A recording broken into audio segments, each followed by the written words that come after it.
Tell me all about your latest obsession. Are you a fan? Got guilty pleasures? Yeah, your confessions. What the hype? What the hype? Take me from fan to stand. What the hype?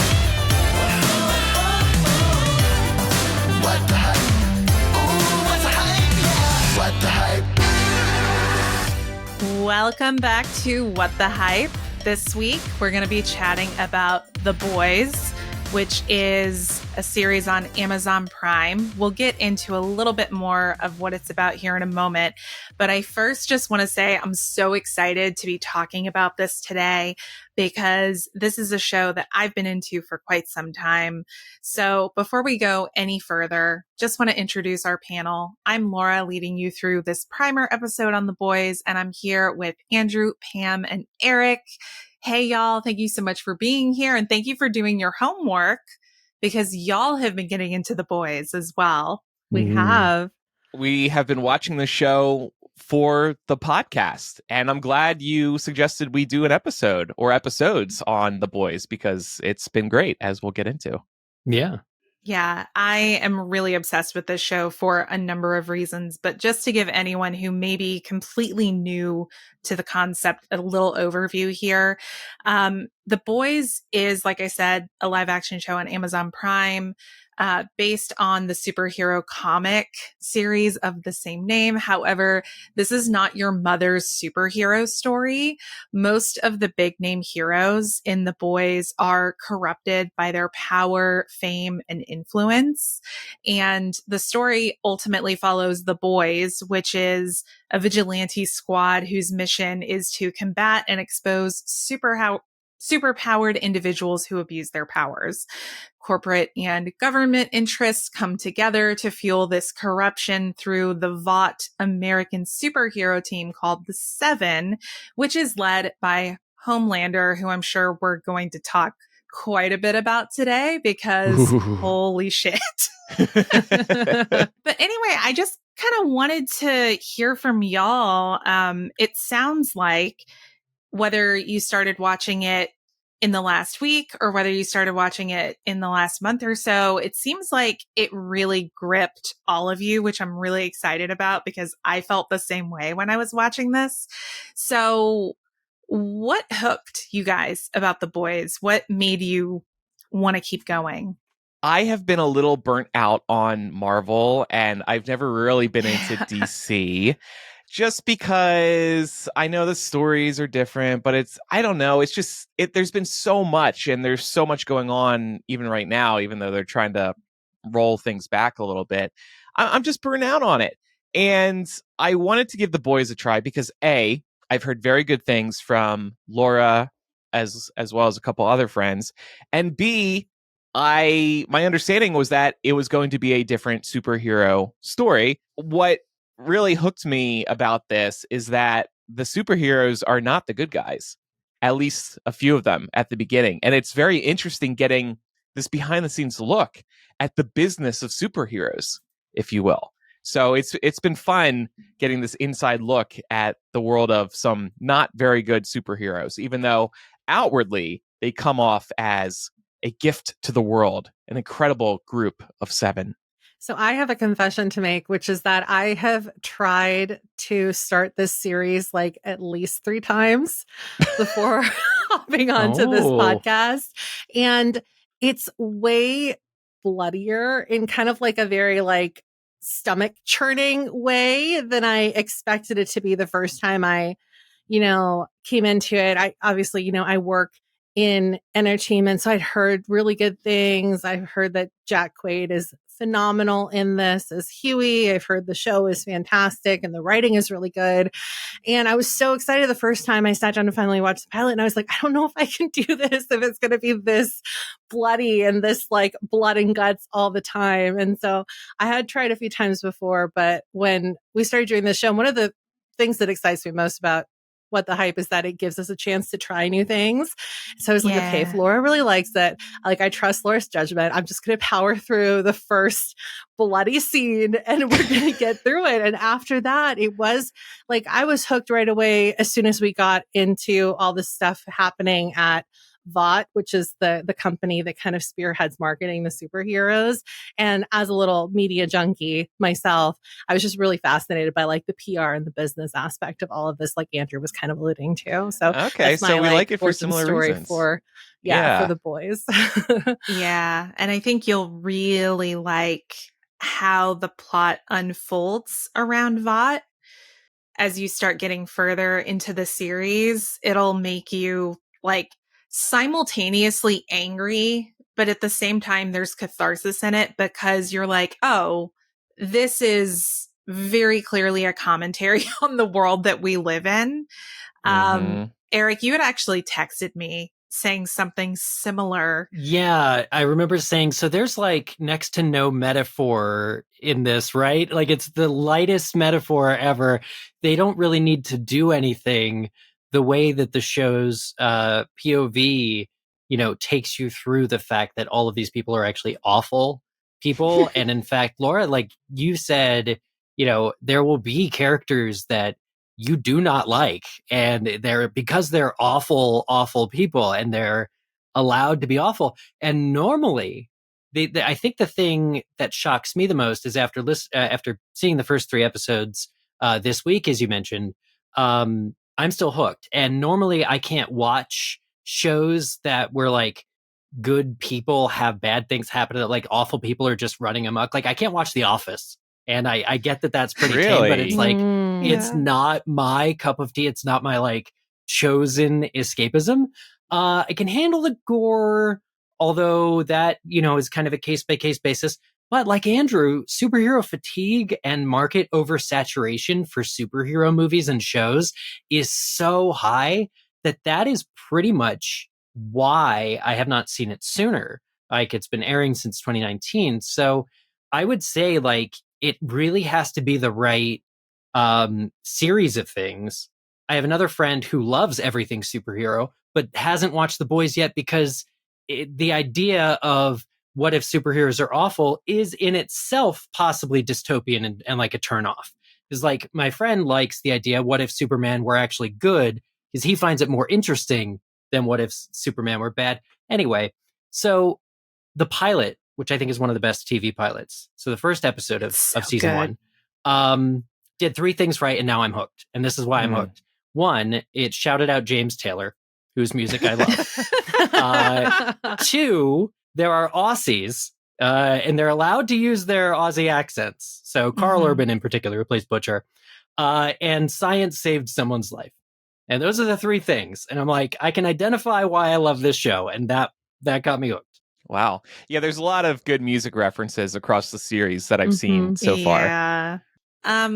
Well, it sounds like we all got into it pretty quickly, and we maybe touched on some of these points before, but just to make sure that we don't leave any stones unturned, what, at least so far, are any particular aspects of the story that have caught your interest early that kind of leave you curious and wanting more? I know we talked a Yeah. little bit about Vought, which is a big one.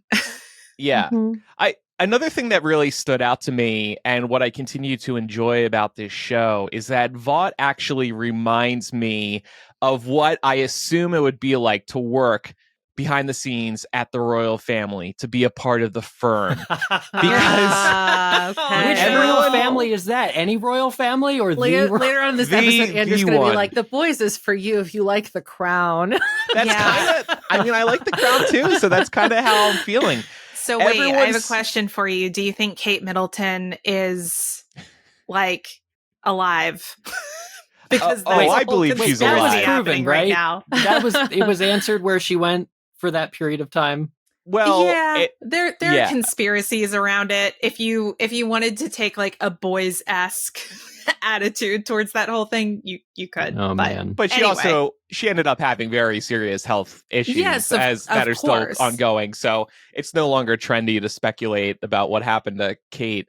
No, but people are. It's happening again. Really? It's like I've been missing It's that. because the internet's Yes. going to internet. It's gotten True. a second wind. That's why I mentioned it. So, okay, I need to look into that. But the reason I tie the boys to the royal family is because, you look at Kate, you look at William, you look at the king. Everyone's public-facing personalities are bright, they're positive, they're uplifting, and the public is taught to admire the family for their contributions to the world and what they continue to do for the world. But behind the scenes, things are very carefully orchestrated. And there might be some ulterior motives too. And they're also trying to cover up the bad things that have happened in the past. So I just see very similar through lines here. And as I continue to watch The Boys, I continue to watch Vought as if they are the firm working behind the scenes of the royal family. And I guess I do just want more of the crown. That is the funniest fucking, and we can do this here, right? Because this show cusses a lot. But that is the funniest comparison that I've ever thought of. I'm glad you like it. Or not It's that like, I thought of, who's but the that I've ever queen? heard. Who's the duke?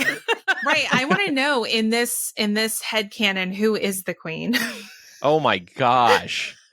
Well, if we're only looking at the earliest episodes, I think it would be I'm forgetting her name, but she kind of runs things. it's the Shoes character. Blondie. Madeline, yeah. Yeah. I guess she's not a really public facing person. Right. She's not one of the heroes, but she is kind of running the show. She's pulling the strings. Have you guys seen the recent Fall of the House of Usher Flanagan show? So one of the daughters, one of the children played by Kate Siegel, is like a PR manager. She manages all the family's bad press. Reminds me a lot of this aspect at Vought as well. The idea that superheroes are being guided in some way by their popularity points and their stock points, and you hear them talk about their stock going up or down and kind of PR move is a really interesting way to kind of look at the superhero genre. So I'm here for the things that I haven't seen before. I'm here for sort of, and that's very broad, is what does this show do in the superhero space that we haven't had a lot of before? I'm trying to think of what similar shows there have been or what similar movies there have been. Closest thing I can come up with is maybe Mystery Men from 1999, because that featured Greg Kinnear as Captain Amazing, who, as the movie progresses, you learn is actually an asshat. So it's kind of and it deals with superheroes that are both in the spotlight and not in the spotlight, because there's actually quite a few soups or special human people running around that aren't part of the seven. Right. So yeah, but I really liked Mystery Men. There's really not been a lot since then about it. And so I love this show is hitting that, scratching that itch for me. Oh, I wonder if there has to be some kind of influence that they took when producing The Boys. I know at least part of the writing team from Breaking Bad was part of the writing team on The Boys. That's a good sign. And if you're thinking about how gory the show can be sometimes, that tracks. Just thinking about Walt and Jesse dissolving a body in a tub. Yeah, the pilot episode vibe. of The Boys is pretty much just like that, actually. Yeah. It was so crazy. I think that the reason that really kind of was so jarring for me is because obviously, we've all watched dozens of superhero movies at this point. We're very familiar. Like Andrew was saying too, I think all of us are suffering from some level of superhero fatigue, even if we enjoy Marvel and DC. And I'm definitely one of those people that does enjoy those things. And you understand that these superheroes kill the bad guys, right? But we don't ever get to see the actual blood and gore that goes into that. And, jumping ahead a little bit here, it's if you have a superhero like Homelander with laser vision, just like Superman, of course that's going to splice a body in half. Are you kidding me? We just don't, it's not in the forefront of anybody's mind when we're watching stuff that's produced by DC, because all we see is like bodies crumpling. They actually do a really good job of like not showing a lot of blood so they can keep things PG-13. So like it makes sense.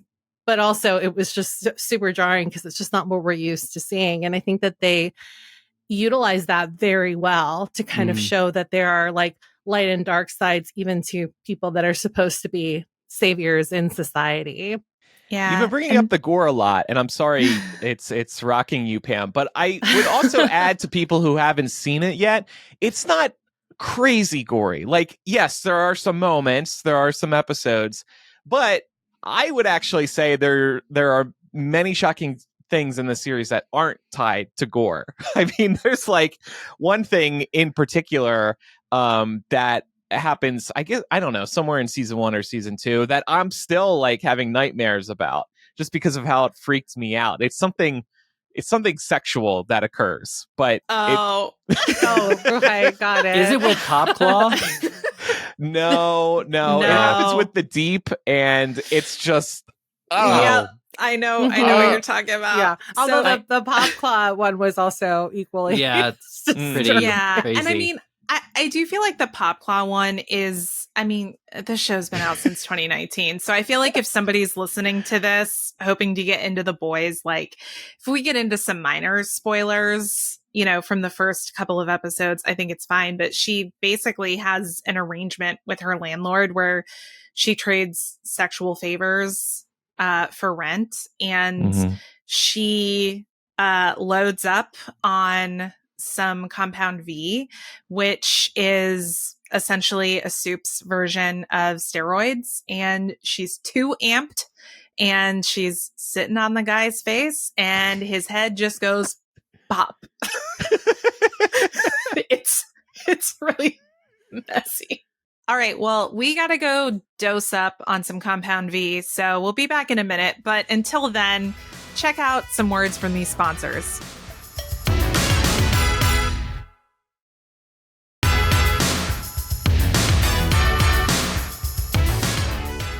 So far, like the gore hasn't existed just for shock value. I think that, and the very first instance of gore is so Huey's girlfriend was named Robin. Is that right? Yeah. So they're just setting up sort of the main character through his relations with other people. And it's so important because, yeah, I was stunned. Of course I was, and disgusted by like the first instance of gore on the show, which is unfortunately Robin's end. And that false sense of complacency you feel when you're meeting a main character's SO, who you fully expect to be along the journey for a lot longer than Robin gets to be, you know, really shocks you out of that complacency and says, this show is not like other shows. So anything that can like get your attention in that way is definitely like well thought out. But I think it also just works to sell how horrible these people are that, you know, caused this gore to happen. Yeah. And I will say Robin actually gets more screen time in the show than she does in the comics. Wow. It pretty much you're introduced to her and she meets the same fate. Okay, immediately. I also, I don't know why I didn't realize this was based on a comic book series. It makes sense, but at the same time, I could also easily have seen this being a show that was just inspired by superhero fatigue and wanting to flip the script. 100%. So that's fascinating to me. Like that, I didn't realize there was source material. That's really cool. Yeah, and there is, I mean, I would say in general, the show is very faithful to the source material, but I actually think the show found a better way to tell the story given the medium, because if you were to pick up the comics and read them, a lot of the major beats are the same, but the further along things go, the more things divert, which is pretty common in comic book adaptations anyway. But I actually don't think that you need to read the comics to enjoy or understand the show, which, to your point, Pam, just speaks to how good the show is and how it's able to stand on its own. I think if you're like a completionist and someone who's really invested in wanting to know more about this world, it's really fun to read the comics so that you can pick up on like, oh, what's the same and what did they change? And there's lots of cool, there's like lots of cool tidbits that come out of the comics. So for example, in the comics, Hugh's character was actually modeled after Simon Pegg. So really? Oh, that's so if you pick up funny. these comics to read it, it's straight up Simon Pegg. They also did not ask him to use his likeness. These came out in like 2006. And at the time, Simon Pegg was really more known in the UK and sort of like on smaller productions. So they just used his likeness because they felt like it worked for Huey. And much like Simon Pegg in the comics, Hugh is Scottish. And the whole thing with Robin actually happens in Scotland. And Huey ends up going to America and ends up getting roped into joining the boys by Butcher.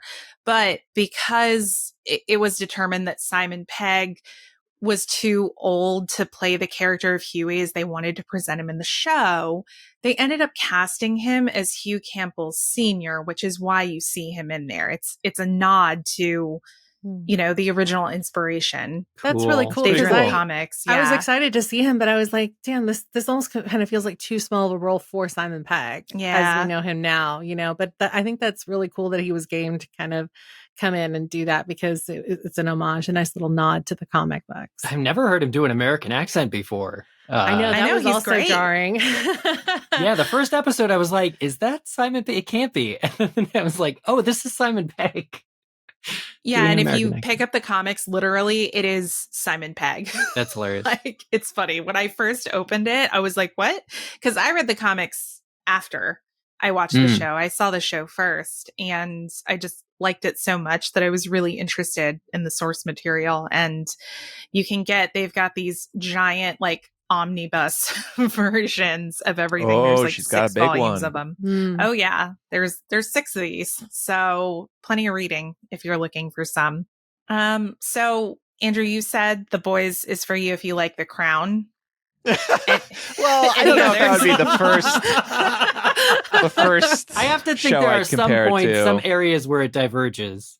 I mean, I guess if I had to pick one, I'd say The Crown, just because of all the any show. I mean, it feels political too. It is Yeah. political. Mm. So It if you is. like any political dramas, I'd say and superhero anything, I think you would like this show.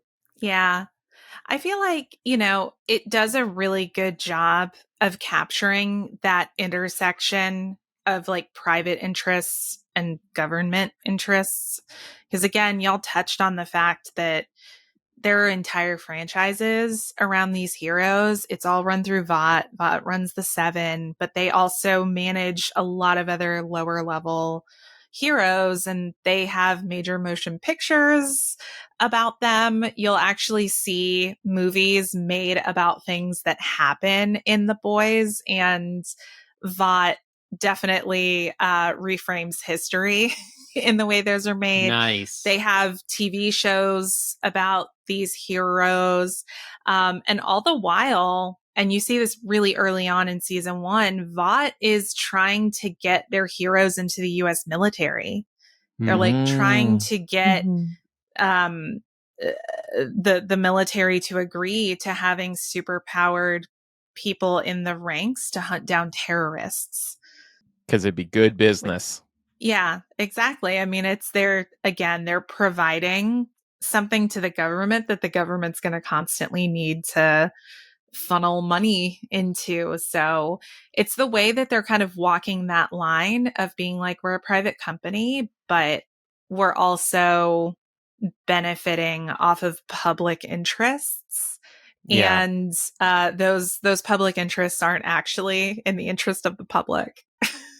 I also think that I haven't seen The Crown, but I did watch most of the seasons of the U.S. House of Cards, and that's ringing a similar bell to me, especially around like the Remy Danton character, like fixer for the president. There's all this charisma and all these machinations that really have real tangible results. for, like you said, Laura, like the government and the private sector versus the public and all this stuff. So it does feel like very House of Cards US for me too. Yeah, I think that's a good I can comparison. see that. As an aside, I will say I'm shocked that What the Hype co-host Micah hasn't watched this show or Me wanted to watch this show too. for this episode. It's right up his alley because he can be very immature when it comes to his sense of humor. And I think there are things that happen in this show that would make him giggle and play into his sense of humor. So, Micah, if you're watching this, I am begging you to watch this show. You will love it. It's funny that we did all bow to the pressure of seeing this show because of Laura's want to do this episode, but Micah was impervious somehow. Yeah. He showed up for the Bridgerton episode, but not the boys. I was just going to say that he came well prepared for Bridgerton and just did not want to come. Awesome. To the He doesn't know what he's missing, but No, I think he's going to listen to this and get jealous because, you know. And then he'll be on for episodes 2 and 3. Yeah. And so the thing is, you know, we want to do this primer, you know, one for anyone who, you know, wants to get into it. Season 4 is coming out in June. The show did just get greenlit for a 5th season, which I'm really excited about because I kind of came late to the boys and I was a little bummed because I was like, oh, season 4 is the last season. That means it's the only one I get to experience when it's brand new, along with everyone else. But now I get to do that with 5 too. So I'm looking forward to it. But plus there's the spinoff, right? Yeah, Gen V, which we can totally talk about in a second, but I would love for us to do, you know, this primer for folks who want to get into it, or maybe you just feel like you need a refresher before season 4 comes along. But then I would love to do a deeper dive, not with the deep, because fuck that guy. I think y'all all know what I'm talking about. By the way, that scene, way worse than the comics, believe it or not. Wait, which Oh. one's No. He's like the not Aquaman. Yeah, Yeah. exactly. Wow. But that, as horrifying as that was to watch, it felt rooted in present day, modern day. Yeah. Straight out of the headline, like right around Me Too, cancel culture, like, oh, now you have a superhero who's an awful person. Yeah. Wow. He was so messy in season 1 that I was pretty convinced that he was going to be dying by the end of the season, and he doesn't. But I also thought he wouldn't last just because he's a pretty recognizable star. He's played by Chance Crawford, and I just thought like, oh, he's maybe too big for this unknown at the time superhero show on Amazon, and because of how much trouble he gets himself into. He's not going to last. Chase Crawford has not had like a crazy amount of roles since Gossip Girl. He just Gossip Girl fans, which were the target audience for that as millennials, know who Chase Crawford is. So that was definitely like something that I knew going into this too. I like it was like, oh, Chase Crawford's in this. That's cool. I did not expect him to be, you know, kind of a dick, but yeah, right. So and Simon Pegg it's an aside, interesting. Yeah, role for him for sure. Speaking of who's popular and who's not, I was shocked that in the episodes I've seen, we've already lost one of the 7, and it was not who I would think is not going to be there anymore in a pretty big way. And I'm like, so the show is doing a good job of keeping me guessing. I'm also shocked because the so-called boys in its current lineup, and I've only seen the first 3 episodes, in its current lineup are non-super, non-powered people.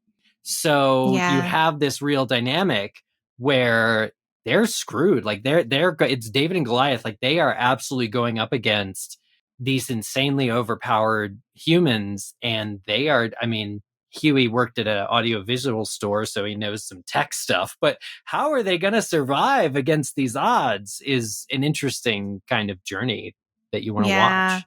And that is one of the things that does kind of deviate from the comics a bit.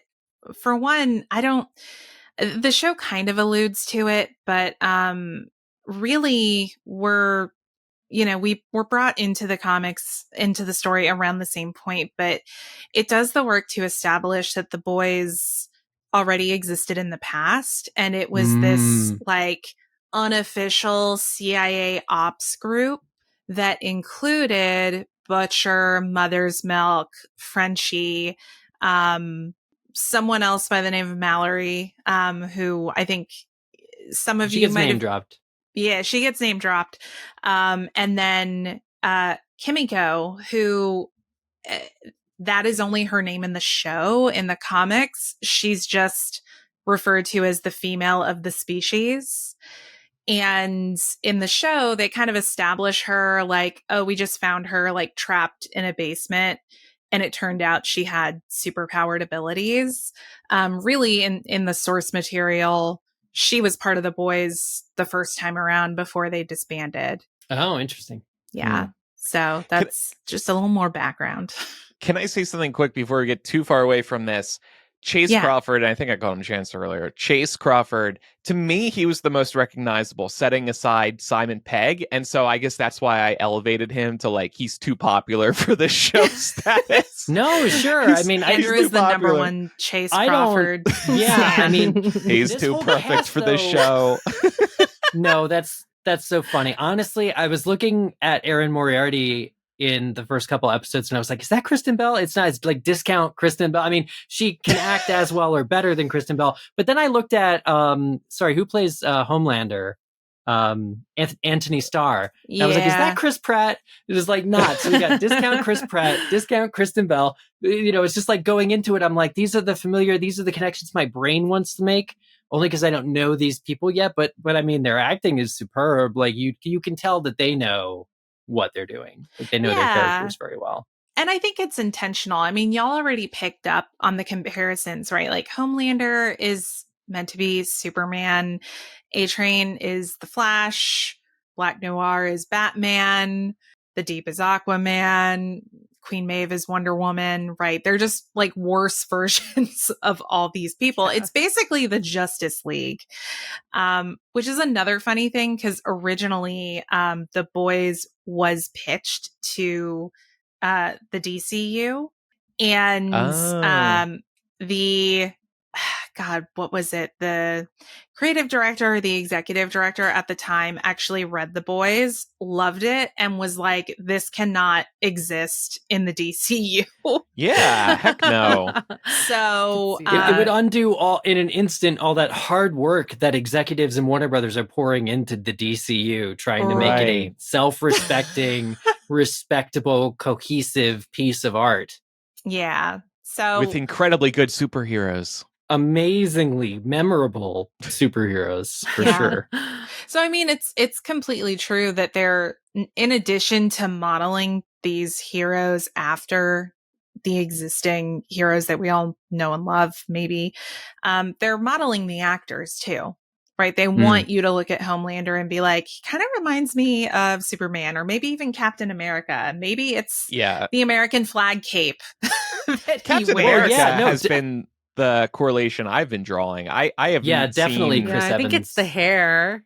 Like, he yeah. has like the Chris Evans hair. Yeah, and the cape, like was said. Yeah. I mean, aesthetically, Chris Evans, but in terms of powers, Superpowers, yeah. it's Superman for sure. Oh, for sure, yeah. Just like Vought International, we too care about money and sponsorships. So we're going to leave you with a few quick words from these sponsors. We'll be right back.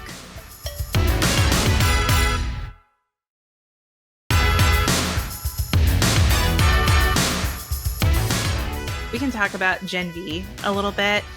I feel like everyone's top question when there's like a spin-off series to a franchise is, do I have to watch the spin-off series to understand what's going on in the franchise? I've watched Gen V. It's really good, honestly. The vibe of it is kind of like a CW show because it is about younger people, but it's actually, unlike some CW shows, I'm not writing them all off, but unlike some of them, this one's actually really well written and well acted.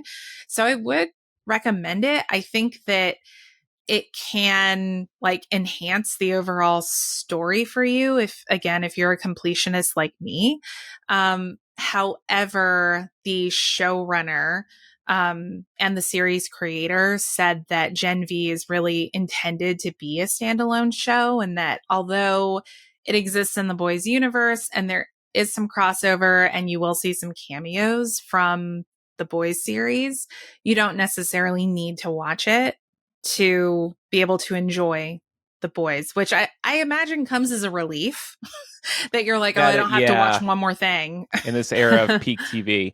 But I also take it as a good sign for the future of the Boys and even Gen V that they did do this spinoff, because you can see that Amazon is very invested in this show and wants it to continue if they are ordering a spinoff, and it has continued to do really well. So to anybody who hasn't watched the show yet, the Boys I'm talking about, I think you should be encouraged with the Boys in this era of tons of cancellations on streaming, that because they are so invested in this world at this point, you can rest easy knowing that you can invest time into the show and it won't suddenly get canceled, as far as we can tell right now. Because that's a frustrating thing for a lot of people right now. It's like, should I really get invested in a new show when there's a high chance Netflix, Amazon, whoever is going to cancel it, even if it is popular?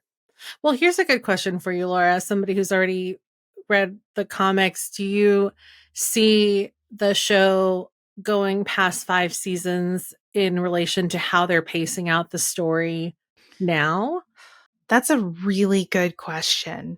I honestly don't know. Okay. Because again, the further you get into the comics, the more the show deviates. And it's not to say it deviates in a bad way or that it completely jumps the shark on what the comics did, but they have already shown that there are things they'll kind of move around. So we didn't talk a lot about Compound V, and it's because I don't want to spoil anyone who's not at the point where they're going to learn more about it. But the reveal that happens with Compound V happens at a very different point in the show than it does in the comics. Got it. So they've already shown that they'll kind of plug and play things to give the story more impact in a show format, which again, I think works better. I seem to recall The Walking Dead doing something similar with its season 1 reveal. Back when they were at the CDC.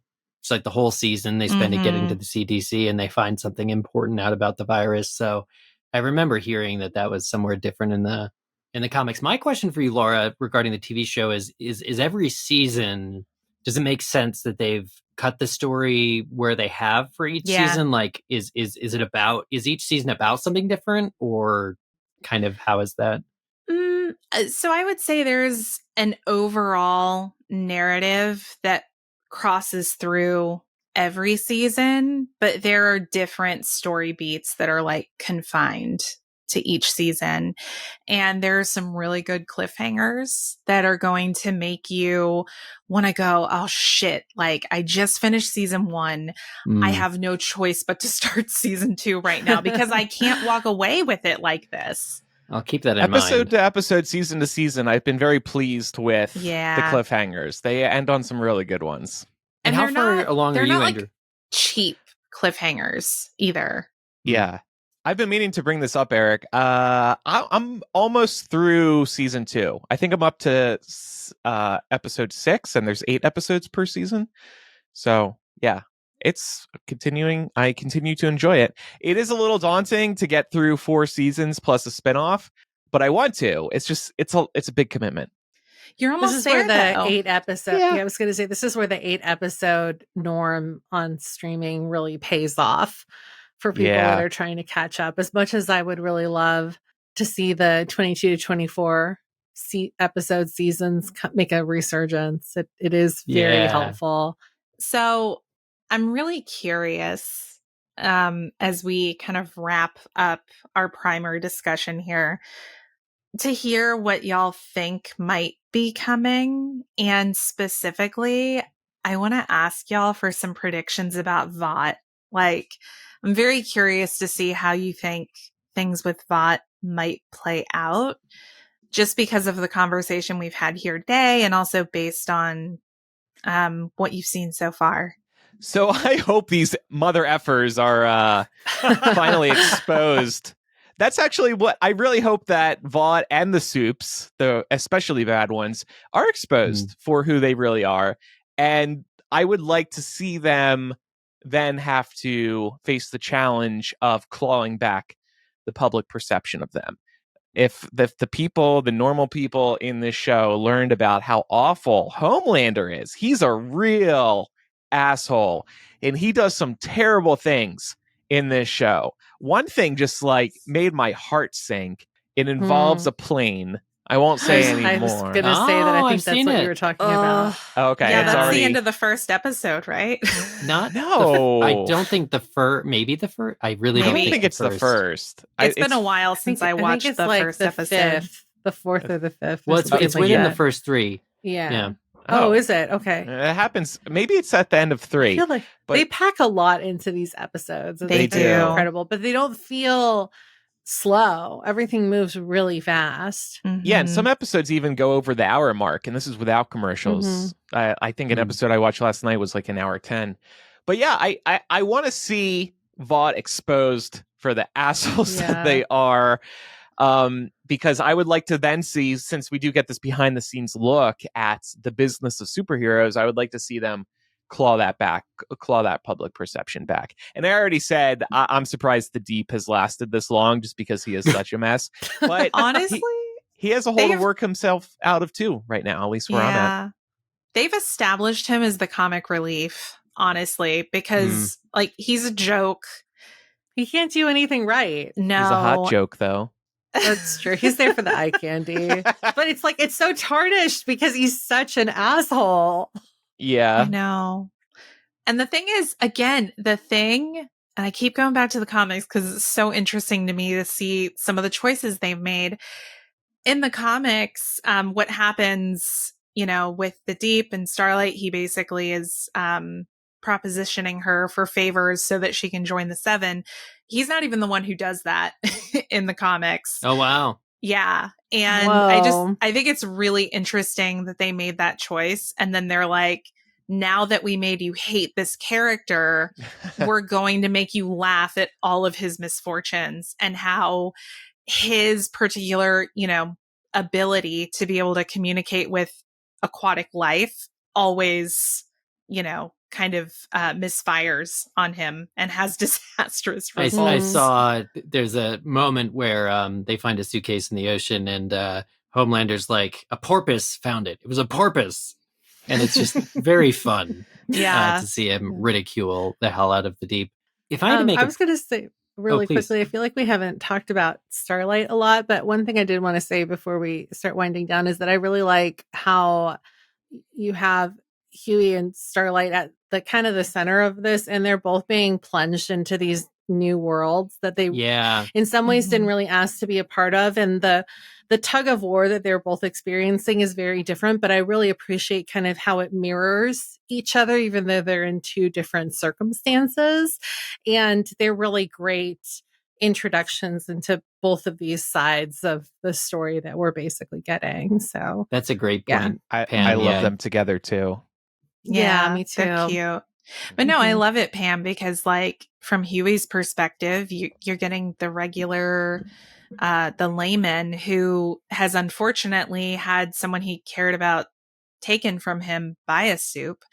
And then you have someone who spent their entire life being trained how to be a soup and looking up to the Seven and thinking that they were like God's gift, literally. Yeah. And to she the went in for the world. right reasons too. And Yeah. having the glass shatter is like, it's heartbreaking. Yeah, it really is. But you will see over the course of this series that she's a real one. Oh, I'm so Awesome. She really That's excited. is. sweet. She's a do-gooder. She's so That's great. good. I love That's her. exciting. Yeah, I don't want to lose faith in the people that I'm not prepared to lose faith in. But to that end, okay, so at the end of, I think it's episode 2, Huey does something unforgivable, something shocking and crazy and Yeah. unforgivable in a restaurant. And I have to say, if I want to make a prediction, I don't know that the show's gonna go here because that's his buy-in that makes him join the boys. But I want to see Huey redeemed for that absolutely insane act that he does, because I want his conscience to be a little bit clearer than I think it is. Okay. You'll have to get back to me and let me know. if you feel if like that I think happened. that he's been sufficiently redeemed. I mean, it's all a matter of perception. Yeah. And these shows move really quickly. So by the time you're done with the first season, you might not even be thinking about that anymore. Fascinating. Yeah. I mean, it didn't bother me or ruin him in my eyes. It could have, but Mhm. I felt that was the price of admission, kind of, because it is what makes him join the boys. Yeah. Is his decision to do the horrible thing. But yeah, I'd like to see if the show has thoughts on all the other horrible acts that are happening. So I'd be very interested to see if Mhm. it's ever brought up sort of how horrible what Huey did is. I'm going to need all of y'all to text me when you get to very specific We're going to start a group just called points. Boys Talk. Please do. After Boys this, yeah. talk. Specifically, I'm not even going to give any other context. I'm just going to say a name, Timothy. When you get there, you will Timothy. know what I'm talking Okay. about, and I must hear from you when that happens. Okay. Because if we're talking about stuff that, like, I'm not very squeamish. If Oh, we're no. talking about stuff that can even make me be like, oh, that Oh, was no. one of them. I just Googled just in case I had already seen this character, and no, I have not I was hit going to the do that point too. yet. Okay, if season Andrew 3 hasn't, premiere, then it I looks definitely like. haven't. Yeah, When don't. we're Okay. gonna meet Timothy. Yeah, don't go Okay, got it. digging for info. You'll get there. But yeah, I can't wait. And I really can't wait to hear from y'all about your,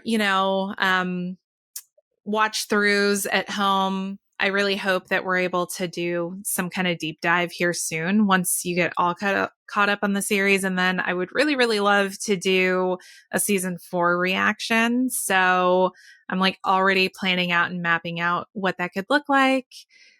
Potentially like a multi-episode series reaction, just because The Boys does drop on a weekly basis, which is exciting to me because I feel like it's so much easier to keep up with releasing content about a show Yeah, if it's only dropping one episode a week. it's just Yeah. better that way. It's something to look forward to as a viewer week to week. Well, All thanks for right. introducing us to the show, Laura. Yeah, And- thank Yeah. you for taking me seriously, because I was literally like, guys, we have to do The Boys. We have to do The Boys. You I gotta do it. didn't think anything could pull me out of my Mass Effect hole that I'm in right now, but the boys did. And I'm actually debating whether to play the rest of Mass Effect 3 tonight or watch more Boys, and it's hard. I can't tell you what the answer is going to be. I always struggle Why not? I was between. going to say, why not both? I always struggle with playing video games or watching Boys. It's a difficult thing to. Well, maybe you got to trade off, like watch an episode of The Boys, then game until bed, then tomorrow night watch an episode of The Boys, and so on.